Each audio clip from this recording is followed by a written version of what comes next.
Kannada matrimony ಆಷಾಢ offer. ಈಗ membership ತಗೊಳ್ಳಿ, ಆಷಾಢದಲ್ಲಿ free ಆಗಿ ಯೂಸ್ ಮಾಡಿ. ಹೌದು ಹೌದು ಹೌದು ಸರ್, ಈಗ ಕಾನೂನು ಹೋರಾಟ ಸಭಾಪತಿ ಹುದ್ದೆ ಅನ್ನೋದು ಸಂವಿಧಾನಾತ್ಮಕ ಹುದ್ದೆ. ಹೌದು. ಅದನ್ನ ಅವರ ಒಂದು ಪಕ್ಷದ ಲೆಟರ್ ಪ್ಯಾಡ್ ಅಲ್ಲಿ ಘೋಷಣೆ ಮಾಡ್ತಾರೆ. ನಿಮ್ಮನ್ನ ಈ ರೀತಿಯಾಗಿ ಒಬ್ಬ ಹಿರಿಯ ಸದಸ್ಯ ಅನ್ನೋದನ್ನ ನೋಡದೆ ಈ ರೀತಿಯಾಗಿ ಒತ್ತಡ ಹಾಕಿ ಇದು ಮಾಡ್ತಾರೆ ಅಂದ್ರೆ ಎಲ್ಲಿಗೆ ಬಂದಿದೆ ಸರ್ ನಮ್ಮ ಒಂದು ನಿಮಗೆ ಹೇಳ್ತೀನಿ ನಾನು. ಏನಂದ್ರೆ ಅವರು ಮಂತ್ರಿಗಳನ್ನ ಏನಾರು ಮಾಡ್ಕೊಳ್ಳಿ, ಅವರು ಮಂತ್ರಿಗಳು ಏನು ಬೇಕಾದ್ರು ಮಾಡ್ಕೊಳ್ಳಿ. ಮಂತ್ರಿಗಳು ಮಾಡ್ಕೊಳ್ಳೋದು ಈಗ ಇನ್ನೊಂದು ಏನಂದ್ರೆ ನಿಮ್ಮನ್ನ ಹೇಳ್ಬೇಕಂದ್ರೆ ನಮ್ಮ ಸಂವಿಧಾನ 183 ವಿಧಿ ಪ್ರಕಾರ ನಾವು ಏನಂದ್ರೆ ವಿಧಾನ ಪರಿಷತ್ತಿನ ಅಧ್ಯಕ್ಷರು ಮತ್ತು ಉಪಾಧ್ಯಕ್ಷರು ಸ್ಥಾನ ತೆರವು ರಾಜೀನಾಮೆ ಮತ್ತು ಇದು ಅವುಗಳನ್ನು ಅಧಿಕಾರದಿಂದ ತೆಗೆದುಹಾಕುವ ಕಾರ್ಯದ ಬಗ್ಗೆ ತಿಳಿಸುತ್ತದೆ. ಈ ವಿಧಿಯ ಪ್ರಕಾರ ವಿಧಾನ ಪರಿಷತ್ ಅಧ್ಯಕ್ಷರು ಅಥವಾ ಉಪಾಧ್ಯಕ್ಷರ ಅಧಿಕಾರ ಹೊಂದಿರುವ ಸದಸ್ಯರು ತಮ್ಮ ಸ್ಥಾನವನ್ನು ಈ ಕೆಳಗಿನ ಸಂದರ್ಭದಲ್ಲಿ ಬಿಟ್ಟುಕೊಡ್ಬೇಕಾಗುತ್ತೆ. ಬಹುಮತ ಮಾಡಬೇಕು. ಬಟ್ ಯಾರಿಗೆ ಕೊಡಬೇಕು? ಉಪಾಧ್ಯಕ್ಷರು ಕೊಡಬೇಕು. ಉಪಾಧ್ಯಕ್ಷರು ಕೊಡಬೇಕು. ಉಪಾಧ್ಯಕ್ಷ ಇರಲಿಲ್ಲ. 183 ಸಂವಿಧಾನ 183 ಪ್ರಕಾರ ನಾ ಏನು ಮಾಡಿದೆ, 14ನೇ ತಾರೀಕಿನ ದಿವಸ ಮೊದಲ 13 ಅಭಿಚರಿ 14ನೇ ತಾರೀಕಿನ ಉಪಾಧ್ಯಕ್ಷನ ಆರಿಸಿದ ನಂತರ ಅವರನ್ನು ನಾನು ಜಗ ಕೂಡಿಸಿ ಮತ್ತು ನಮ್ಮದು 183 ಇದೈತಲ್ಲ ರೂಲ್, ಸಂವಿಧಾನ ಅಧಿನಿಯಮ 183, ಅದರ ಪ್ರಕಾರ ನಾನು ಉಪಾಧ್ಯಕ್ಷ ರಾಜೀನಾಮೆ ಕೊಡ್ತೀನಿ. ಅದು ಲೀಗಲ್, ಅದು ಕೊಡಬೇಕಾದದ್ದು ಪದ್ಧತಿ. ಅದು ಇಲ್ಲಿ ನಿಮಗೆ ಇಲ್ಲಿ ಮಾಹಿತಿನೂ ಐತಿದೆಯಲ್ಲ, ಸಂವಿಧಾನದ ಐತಿದೆಯಲ್ಲ, ಇದರ ಪ್ರಕಾರ ಕೊಡಬೇಕಾಗಿತ್ತು. ಮತ್ತು ಅವರು ಒತ್ತಾಯ ಮಾಡಿ, ನಮಗೆ ಒತ್ತಾಯ ಅಂದ್ರೇನು, ಎಲ್ಲರೂ ಬಂದು ಕುಂತಿಲ್ಲ, ಇವತ್ತು ರಾಜೀನಾಮೆ ಕೊಡ್ಬೇಕು ನೀವು, ಇವತ್ತು ರಾಜೀನಾಮೆ ಮ್ಯಾಗ್ನವ್ರು ನಮ್ಗೆ ಕೇಳ್ತಾರೆ, ಹೈಕಮಾಂಡ್ನವರು, ಅದಕ್ಕೆ ಇವತ್ತು ಕೊಡಬೇಕಂದ್ರು. ಮತ್ತು ಅನಿವಾರ್ಯವಾಗಿ ಇವತ್ತು ಕೊಡಬೇಕಂತೇಳಿ ಅವರ ಅಧ್ಯಕ್ಷರು, ಚೀಫ್ ಮಿನಿಸ್ಟರು, ಸಲೀಂ ಅಹ್ಮದ್, ಒಂದು 20 ಮಂದಿ ಶಾಸಕರು ಇದ್ದರು. ನಾನೇನೂ ಮಾತಾಡಲಿಲ್ಲ. ಟೈಪ್ ಹೊಡ್ಕೊಂಡ್ಬಂದು, ಲೆಟ್ರ್ ಹೊಡ್ಕೊಂಡ್ಬಂದು ನಮ್ಮ ಆಫೀಸ್ನಾಗ. ನಮ್ಮವ್ರು ಯಾರ ಕಡೆ ಹೊಡ್ಸಿರೋ ಗೊತ್ತಿಲ್ಲ, ನನಗೂ ತಲೆಯಾಗಿಲ್ಲ ಅದು. ನಮ್ಮ ಲೆಟ್ರ್ ನಮ್ಮ PS ತಂದು ಕೊಡಪ್ಪ ಲೆಟ್ರ್ ಅಂತೆ, ತಂದು ಕೊಟ್ಟರು. ನಮ್ಮ PS ಹೊಡ್ಕೊಂಬಂದರು. ಏನೋ ಬಟ್ ನಾ ಅಂತೂ ಏನು ಡಾಕ್ಟರ್ದು ಹೇಳಿಲ್ಲ. ಕೊಟ್ಟರು. ನಾನು ಸಹಿ ಮಾಡಿ ಅವ್ರಿಗೆ ಹೇಳಿದೆ. ನಾನು ಒಂದು 10-15 ನಿಮಿಷವರೆಗೆ ನಾನು 14ನೇ ತಾರೀಕು ಮಾತು ಕೊಟ್ಟು, ಮತ್ತು ಎಲ್ಲ ಕಡೆಗೆ ಮಾಧ್ಯಮದಲ್ಲಿ ಬಂದಿದೆ, ನಿಮಗೂ ಬಂದಿದೆ, ನಿಮ್ಮ ಅಂಡರ್ಸ್ಟ್ಯಾಂಡಿಂಗ್ ಆದದ್ದು ಹಂಗೆ ಅಂತ ಹೇಳಿದೆ. ಅದೇನಾದರೂ ವರ್ಕೌಟ್ ಆಗಲಿಲ್ಲ. ನಾನು ಏನೂ ಮಾತಾಡಲ್ಲ, ಸಹಿ ಮಾಡಿ ಕೊಟ್ಟೆ.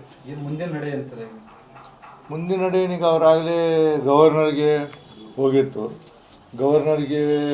ಅದು ಕಳಿಸಿದ್ರು. ಅವರು ರೂಲ್ ಪ್ರಕಾರ ಡೆಪ್ಟಿ ಚೇರ್ಮನ್ಗೆ ಕೊಡಬೇಕು. ಡೆಪ್ಟಿ ಚೇರ್ಮನ್ ಇರಲಿಲ್ಲ. ನಮ್ಮದೇನೊಂದು 183 ಪ್ರಕಾರ ಡೆಪ್ಟಿ ಚೇರ್ಮನ್ ಅವತ್ತು ಮಾಡಿ ಅವ್ರ ಕೈ ನಾನು ರಾಜೀನಾಮೆ ಕೊಡೋದಂತ ತೀರ್ಮಾನ ಮಾಡಿದ್ದು ನಾನು. ಅದೇನು ಕೇಳಿಲ್ಲ. 7ನೇ ತಾರೀಕು ಬಂದ ನಂತರ ಅವರು ರಾಜೀನಾಮೆ ಯಾವತ್ತೂ ಕೊಡಬೇಕಂದ್ರು. ರಾಜೀನಾಮೆ ಭಾಳ ನಾನು ಹೇಳಿದೆ, ಕೇಳಿಲ್ಲ. ಇಲ್ಲ ಇವತ್ತು ಕೊಡಬೇಕು, ನಮ್ಮ ಮ್ಯಾಗಿಂದ ಹಿಡಿಯತ್ತಂದ್ರು. ಸಹಿ ಮಾಡಿ ಕೊಟ್ಟೆ. ಬರ್ದೀನಿ. ರಾಜ್ಯಪಾಲರಿಗೆ ಲೆಟ್ರ್ ಬರೋದು ಇಲ್ಲೇ ಐತಿ. ಒಂದೇ ನಿಮಿಷ ಓದಿ ಹೇಳ್ಬಿಡ್ತೀನಿ. ರಾಜ್ಯಪಾಲ ಕೊಡ್ತೀನಿ ನಿಮ್ಮ ಕಾಪಿನೂ. ನಾನೇನು ರಾಜ್ಯಪಾಲರಿಗೆ ಕಂಪ್ಲೇಂಟ್ ಕೊಟ್ಟಿಲ್ಲ. ನೋಡಿ, ಇಲ್ಲೇ ಇದೆ. Thawarchand Gehlot ji, honourable governor Karnataka, Lok Bhavan, Bengaluru.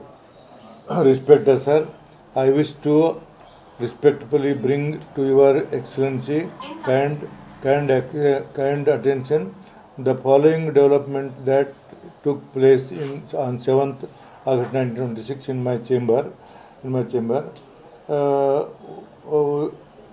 within the premise of the Karnataka Legislative Council.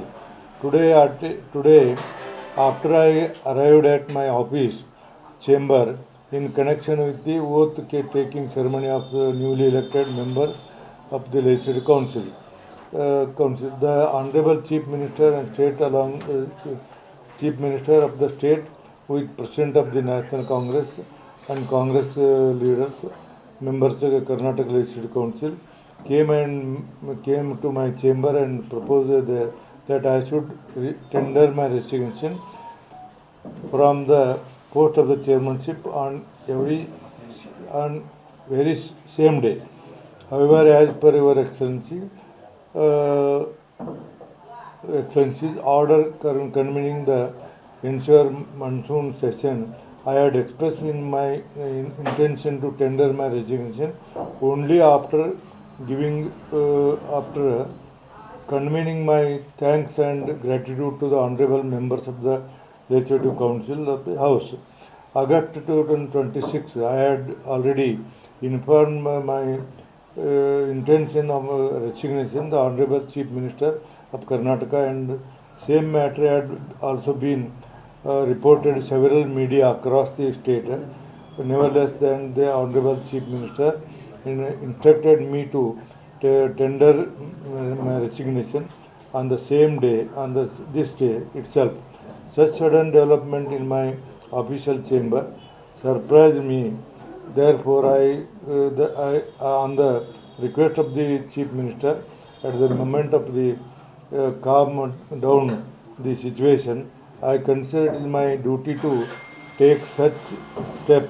I therefore consider it is my duty which respectably submit the same for your excellency, for it is kind information. ಇಷ್ಟ ಕೊಟ್ಟಿದ್ದೀನಿ chief minister governor ಇದೇ letter governor. Kannada matrimony ಆಷಾಢ offer. ಈಗ membership ತಗೊಳ್ಳಿ, ಆಷಾಢದಲ್ಲಿ free ಆಗಿ use ಮಾಡಿ.